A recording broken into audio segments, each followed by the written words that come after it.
Good morning, everyone. It's time for another Freedom Tour episode. I think we're in 7. I want to thank all of you that have stuck with me through this. I know we had a big fanfare and everyone was very supportive of the change. And then, as I expected, most people weren't going to watch it. And that's fine. And maybe they'll come back when it's a little less grindy and a little more coming up with cool, different things to do and try. And maybe not, but that's okay. This is what I wanted. I wanted to do this daily and share it with you. So I appreciate you being here. I'm getting a good coffee. Okay, so Mythical Champions released. Happy rating.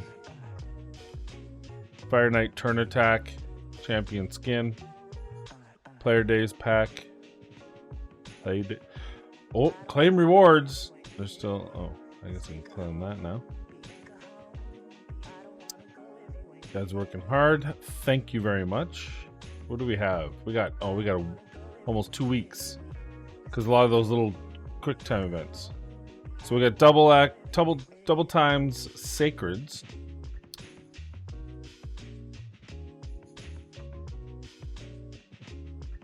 Doubling from sacred shards from Friday to Saturday. Excuse me. Stultus from Sacred. Stultus is really good, so that's not a bad call. See, this is the only time 10x are okay to me is if it's in a 2x. But honestly, that gives you like a minuscule extra chance of Stultus. It truly is underwhelming. Truly is underwhelming. Let's check progression here. Let's say hi to the clan. Good morning, clan. Boom. All right. Let's take a look. So first off, clan boss. Clan boss, we are we one keyed easy. Barely, but we did. Maybe that's not fair. We did more than barely. But I only had done 3 keys because of timing, which is my mistake. So we do need 4 keys so that we can start getting chests on normal. So I think we should be able to hit easy 1 key regardless of affinity, because I believe I was on the hardest affinity for my team.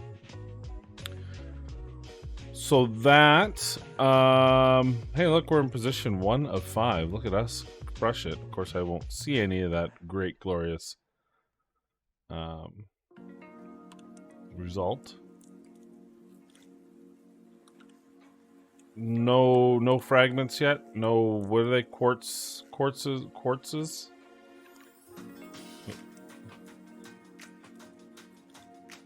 No quartzes. Hey, turn attack. Yeah, look at that. If you win your group, you get to have a skin. Great. All right. Excited for that. We got the 2 days for the key. Okay. All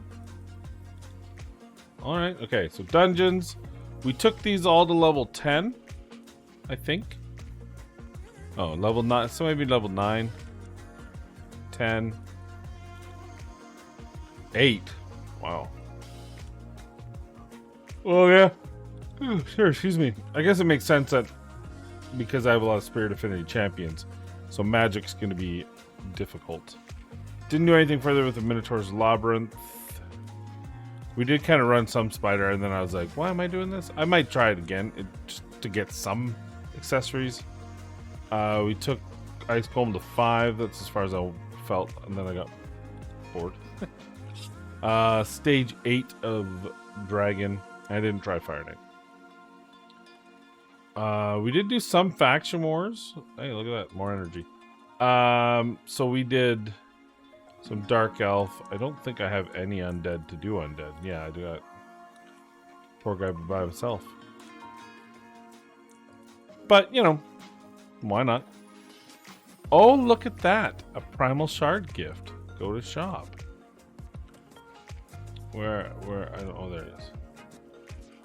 What do you give me? You give me 1 shard day 1 and 1 shard day 3. Well, that's mighty kind of you. So let's find out, just for giggles, what they're valuing the shard at today. $69.99.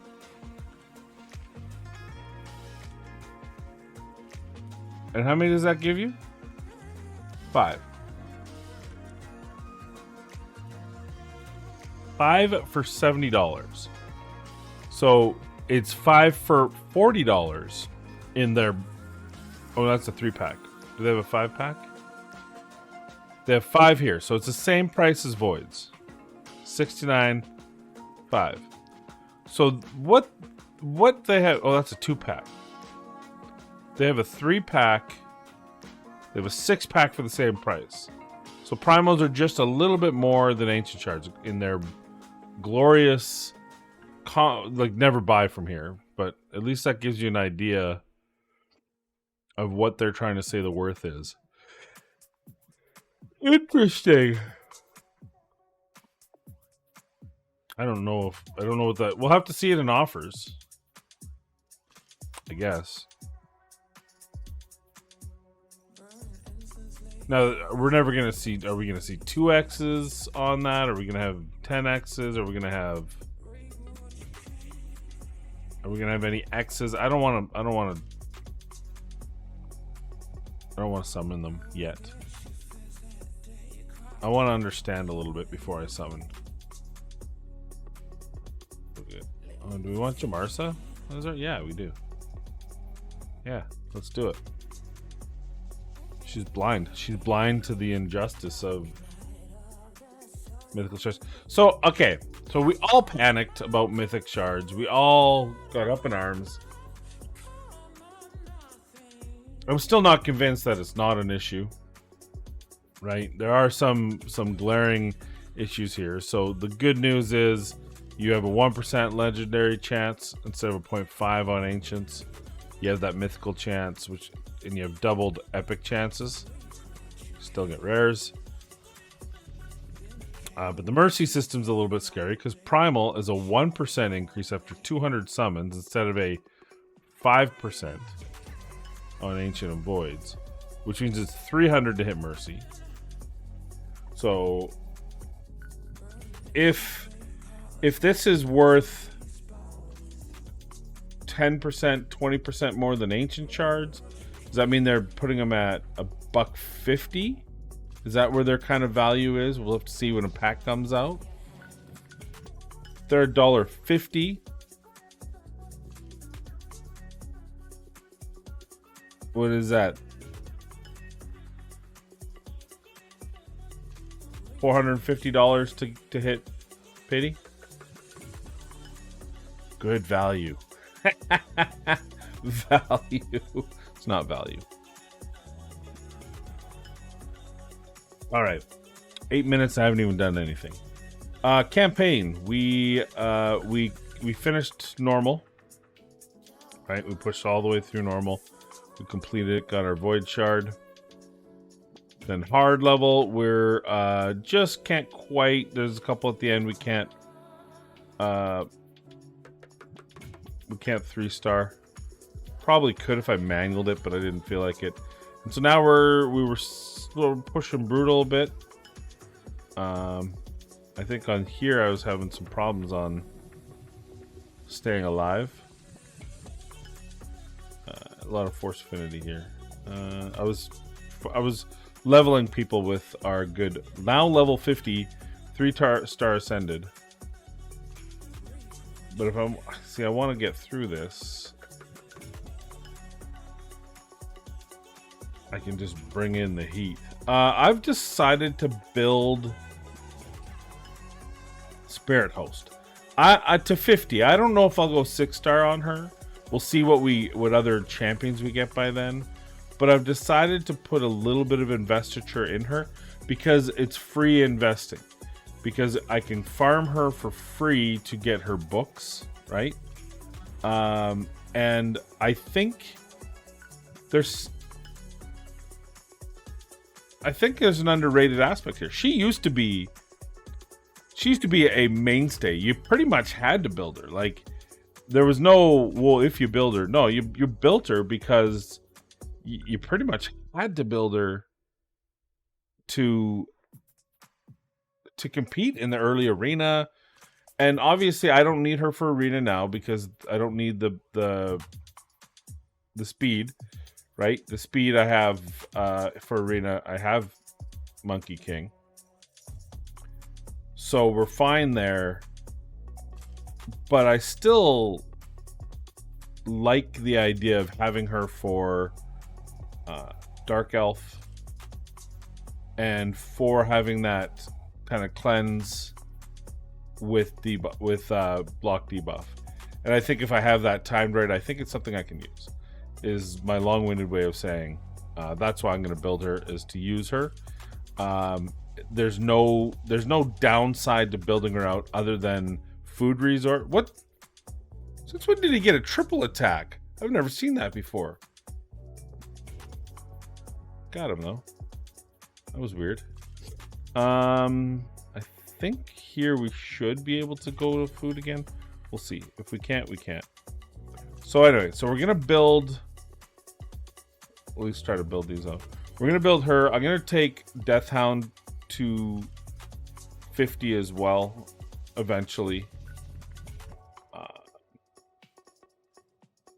But I'll probably stop. I mean, if I get something else, I'll stop. But again, he's pretty much he's not farmable, but he might as well. No, he is farmable. Actually, I take that back. I'm pretty sure he is farmable. But it's an easy to get champion, right? So it's not costing me any resource to put some quote unquote books into. I'm not putting actual books into him. So I think, ooh, this is getting, there we go. I was getting a little close, a little closer comfort. I can never decide. Do I want to do this where I get some value out of farm and run the risk of almost failing, or do I just want to start 3-starring now? I can never decide that. Are the resources, is it just better to get those resources rather than have to double down on this and do it twice? I don't know. Let me know in the comments down below. Also, I have enough for masteries. I have enough gems now for masteries. Just from all the different events and challenges I was doing yesterday. I did a lot of challenges yesterday. I did a lot of progression in that respect. Oh god, that's just stupid. Oh, but it's, see, that's nice. Now I've got the ink. I'm the captain now. And I think common thought is to buy the masteries for Monkey King. There is thought that I should, and a lot of people have been saying, or some of you have been saying it, don't 6-star Monkey King first, 6-star Kael first. Still, because he's gonna progression with Dragon, with his poisons, and with Clan Boss. And I'm not adverse to that. I'm not against it. I can see value, but I can see value in both answers. So I'm not... What do you guys think? I should have a poll. Maybe we'll do a poll on the channel on whether I should 6-star Sun Wukong or Kael first as a free-to-play. I'd be really curious as to what people think. Because him as a 6-star is going to be invariably a harder-hitting, stronger campaign push. But it's not like Kael can't help with that. It's not like Kael at 50 and him at 50 can't get to 12-3 brutal easy. And Kael can obviously farm until I get my Armiger farmer. Or not Armiger, Shield Guard farmer.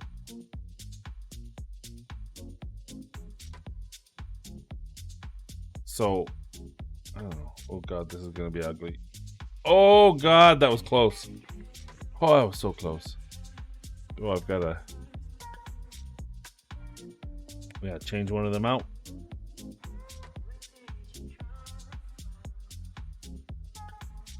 So anyway, so I've decided to build Spirit Host. I guess we'll just... I'm weirdly need synergies, so I don't want to The 2 stars I'll level up all at the same time. It's just a weird thing I do.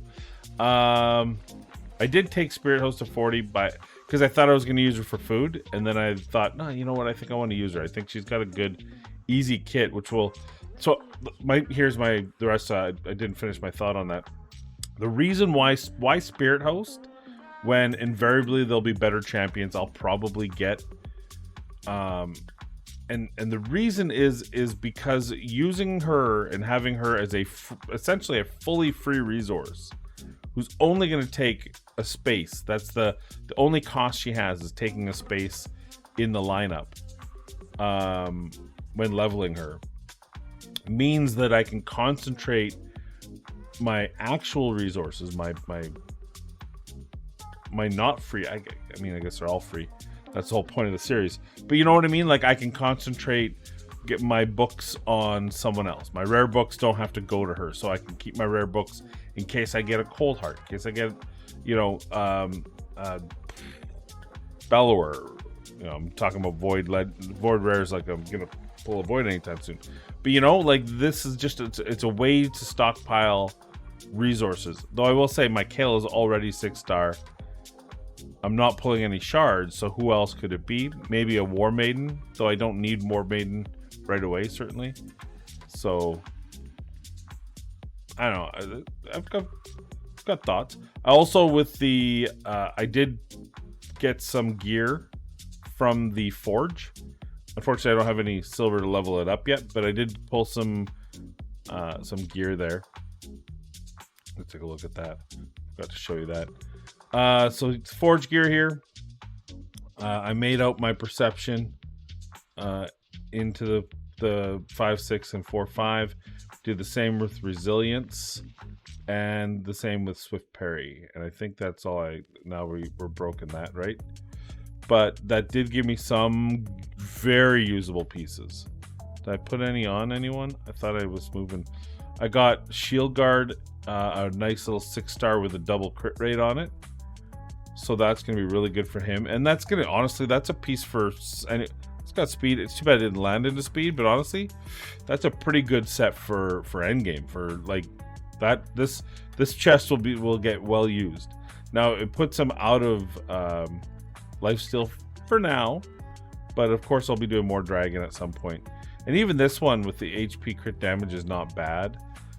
Gives some survivability. So I'm really happy with that pull. We also got our first, what did we get? Flat defense. That shouldn't happen. For the gear they give you at the beginning of the game, it shouldn't be random. It isn't for the lifesteal. They changed that.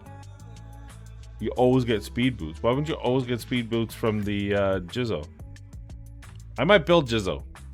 I'm not certain. It's a little harder to say, yeah, I'm gonna build Jizzo, because Epic Book resource is a very scarce resource for free-to-play players, especially right now.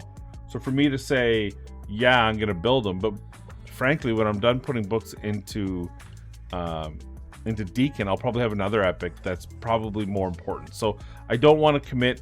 That's also why most people don't. There was a question about why people don't build Baba Yaga, I like to call him, because it's because he costs books that you can't take back. That's why. All right, we got an attack with some crit damage, so this one might be useful. We got accuracy on here. We got accuracy there. We got accuracy, attack, crit rate there. That's probably a Kael or a Wukong piece. This one's okay. We did get a couple of flat bottom pieces that we did sell off. We got a defense. It's got accuracy, so I kept it. We got this one, which is too bad, but I might somehow be able to make use of it. I don't have any bomb champions. Don't plan to have any bomb champions, but you never know, right? Everyone is so concentrated on crit damage gloves, crit rate early, but then crit damage gloves. But the reality is, you can make attack gloves work the same way you make crit damage gloves. You just have to make sure you can get your crit rate, crit damage on other pieces. So if you have 5 other pieces that have single and double rolls and crit damage and crit rate, you can use attack gloves. It's typically not optimal just because of the percentages. Like 80% crit damage is worth more than 60% attack. But it can work. I also actually I've started using crit rate gloves on my main. I had started using crit rate for a couple because I had a lot of triple roll crit damage with no crit rate on them, and I was able to get 250 crit damage with that, because once you have 60 crit rate and all the bonuses and stuff, and at the end game, it's pretty easy. Anyway, this is a 4-star. I don't know why I kept. Well, I guess we can keep it around. It is a defense piece, and then we have an HP. This is actually not a bad little piece in resilience, right? HP with some speed. The crit damage doesn't do much for me because it's HP gloves, but so we got that. I think I got stymied on all this. Yeah, on all the swift parry. The swift parry was just a dud. So we continue in the campaign. We keep pushing our world forward. Let's see, stage 7 here. I feel like I just want to beat him. So let's give us a little extra chance.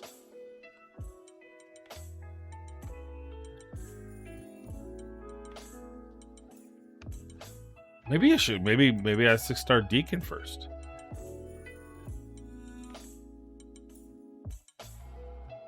Just kidding.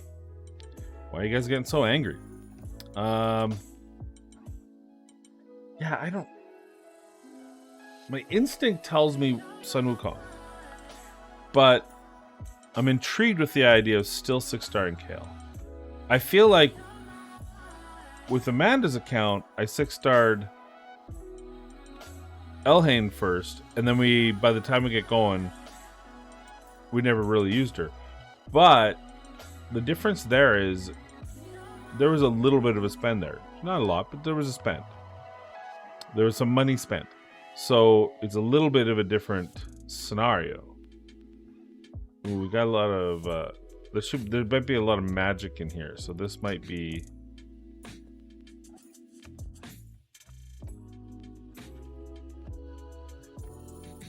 Oh, he's still. So we might need some.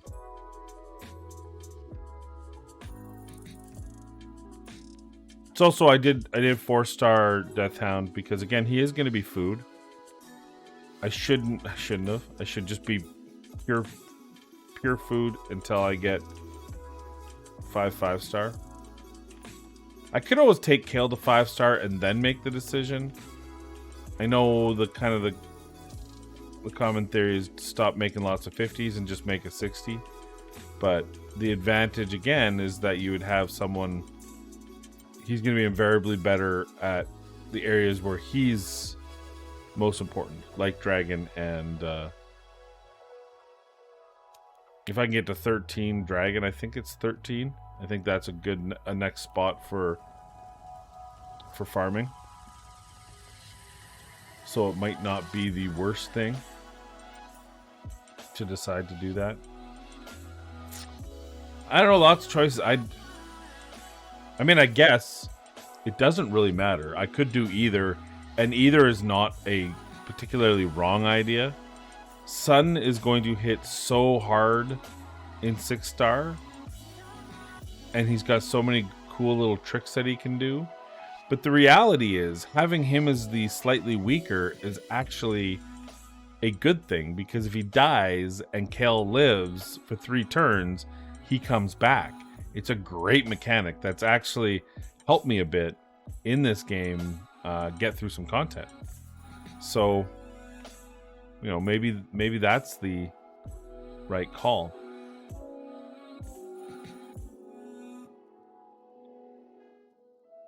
Ultimately, I'd love to just get to 12-3 and farm. I don't care how that happens. If I can single farm 12-3, I couldn't care less as to who gets what, right? That's our ultimate goal. Let's get to 12-3 and get that sweet farm going. Which is going to give us silver, which is going to be perpetuate the cycle of gear level up, gear level up.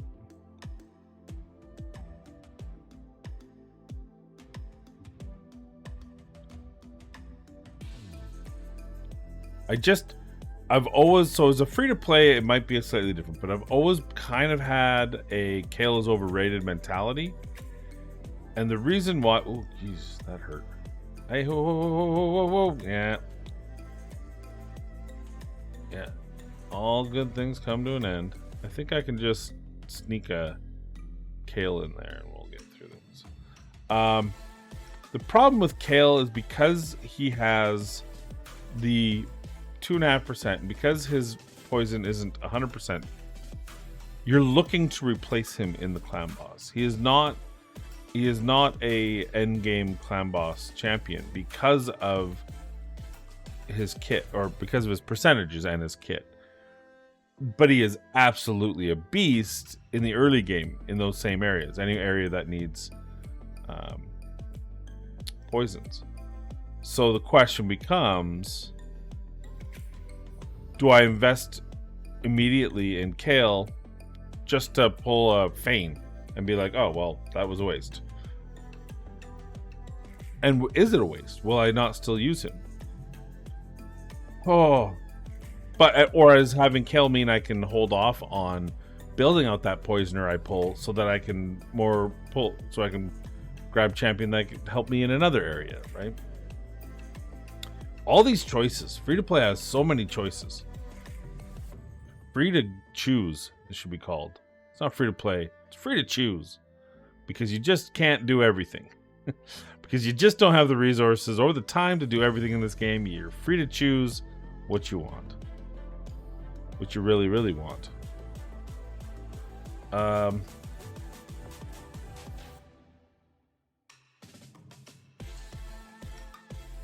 I like the idea of having a level 50 Kael even to help with getting some better gear. Okay, we're going to experiment. We're going to take Kael to 50. And then we're going to do some dragon. And we're going to see where that progresses us. We're going to make some projection models. We're going to call NASA. We're going to get some data. And then we're going to restart everything, and then we'll do Sun Wukong, and we'll decide which ones. I'm just kidding. I'm going to take Kael to 50, and then I'm going to decide. And that might be a lot of wasted resources to take him to 50 if I decide to still take Sun Wukong to 6-star. But first, I think we're going to take Kael to 6-star first. I see the dragon bonus because frankly, it's not the waves that kill me in dragon right now, it's the boss. And while Sun Wukong can do damage to the boss, Kael's poisons are invariably going to do more damage to the boss. So it would make sense, it would behoove me, one could even say, to get Kael as strong as possible for early progression in dragon. And of course clan boss, but I'm not, again, I think Kael gets replaced way too easily in clan boss nowadays because there's so many good poisoners out there. But I don't think that same can be said for dragon because he does help with both waves. So I've decided no takesies backsies.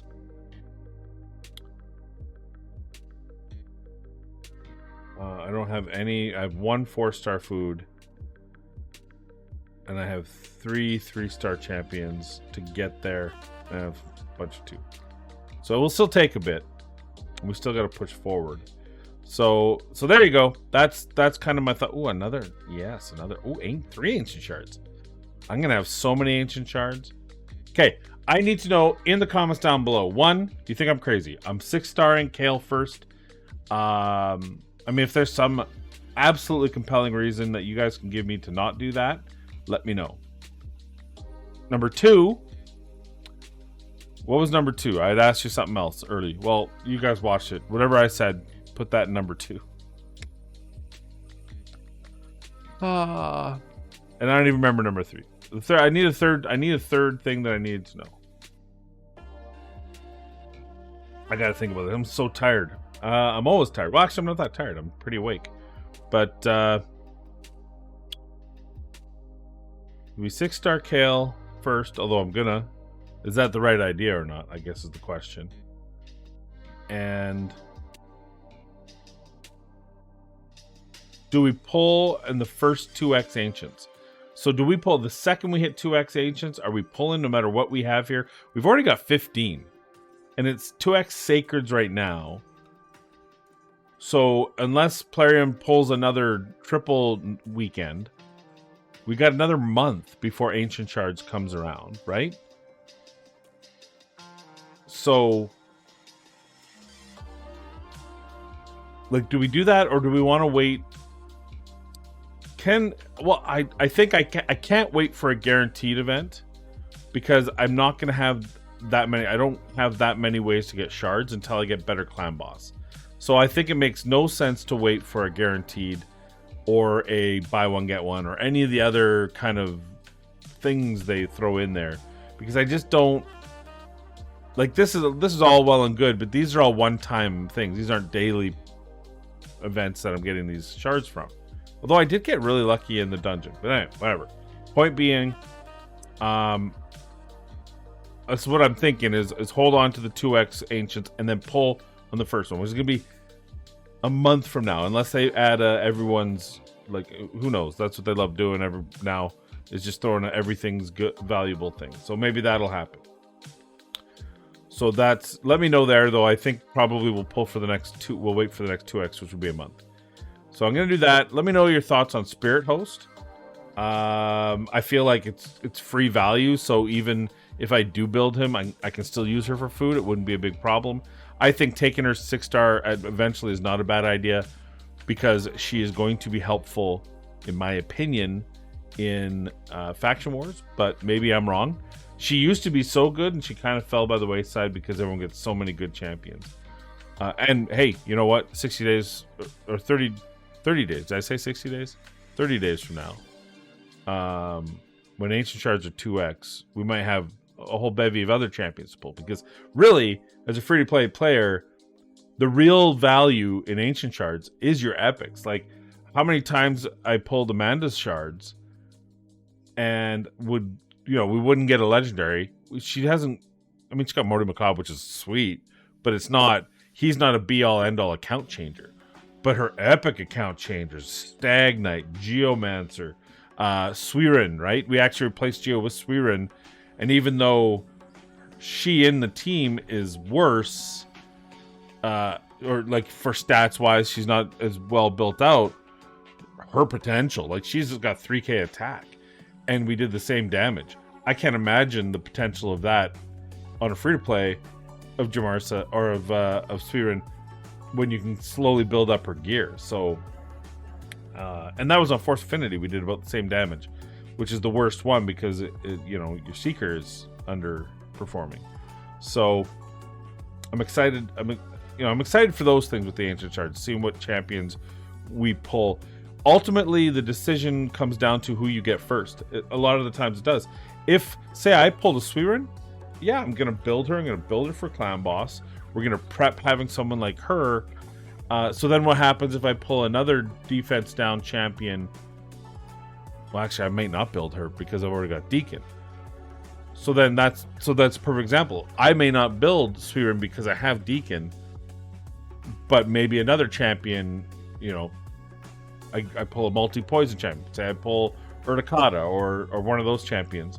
Do I build them and then I pull another, my point being is who I pull first that I'm willing to build is probably the ultimate decider, because I don't want to build someone out and then switch gears for someone else that's maybe a little bit better.